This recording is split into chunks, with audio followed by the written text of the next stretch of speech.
Have you ever heard Jesus tell a story? Well, that's exactly what parables are. Stories with a secret meaning that Jesus told to help us learn important lessons about God and ourselves. Do you want to hear some of these amazing stories? Then let's dive right in. The first parable is called the Prodigal Son. It's about a boy who wanted to leave his father's house and start his own life. The father gave him half of everything he owned and let him go. But after a while, the boy ran out of money and had to return home, expecting his father to be angry. But when his father saw him, he was so happy that his son had come back that he threw a big party to celebrate. Jesus told this story to show us that no matter what we do, God is always happy when we come back to Him. Next is the Good Samaritan. Once there was a man who was traveling from Jerusalem to Jericho. On the way, he was robbed and beaten by some bad people and left on the side of the road. A priest and a religious leader walked past him without helping, but a Samaritan, who was a foreigner and not very nice to the Jews, came along and took care of him. He brought him to an inn and paid for his room and board. The next day, he gave the innkeeper more money to take care of him and promised to pay for everything. And that's exactly what a good neighbor does. Jesus told this story to teach us that we should love and help everyone, even our enemies. No, 3 is the lost sheep. Imagine a shepherd who has 99 sheep, but one of them gets lost. What would you think? That the shepherd would leave the 99 to go and find the one that's missing, right?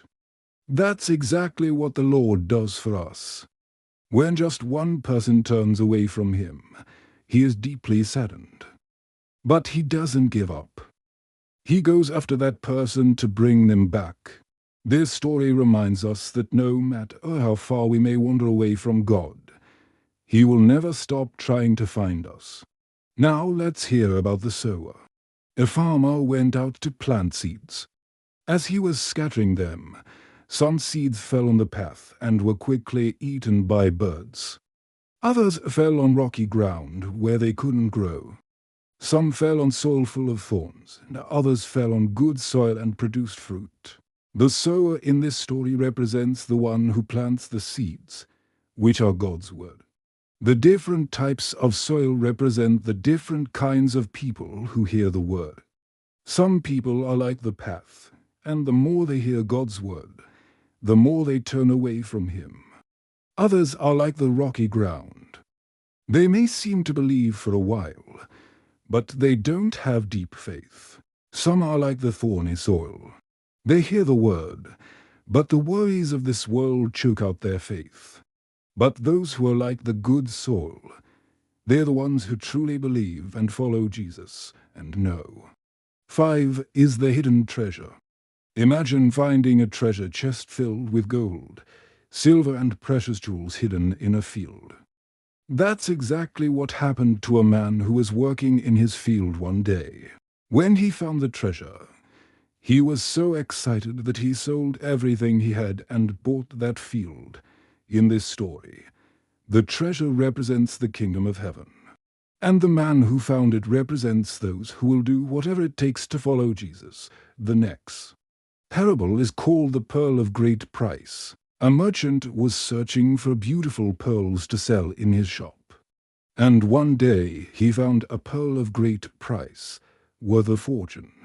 He was so excited that he sold everything he had and bought that pearl.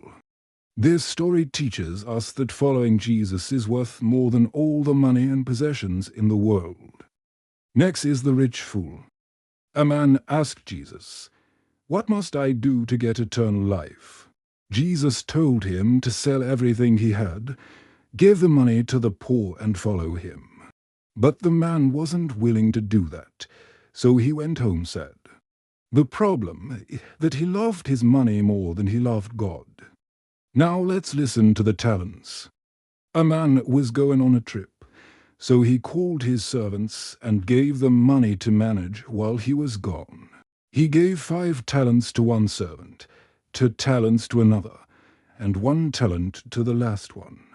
The amount of money each servant received was based on their abilities. When the master returned, he was very happy with the 2 servants who had doubled the money he had given them.